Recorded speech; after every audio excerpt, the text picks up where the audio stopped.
জ্বলে ওঠার আগে থেমে গিয়েছে সাকিব আল হাসানের ব্যাটিং তাণ্ডব। ফাইনাল ম্যাচের মতো গুরুত্বপূর্ণ ম্যাচে এমন ব্যাটিং ব্যর্থতা সত্যি অবাক করেছে সাকিব আল হাসান। এমন ব্যর্থতার দিনে আউট হয়ে রীতিমতো মাঠে কান্না করে দেন সাকিব আল হাসান।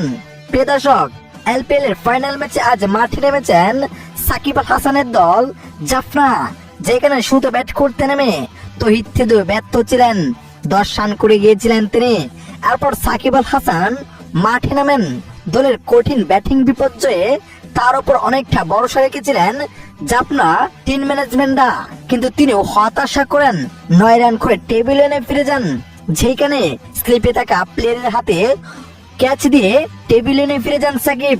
আর এমন হতাশায় আউট হয়ে রীতিমতোই মাঠে কান্না করে দেন সাকিব আল হাসান।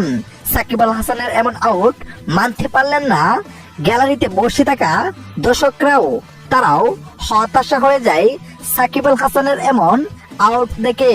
সত্যি দুঃখজনক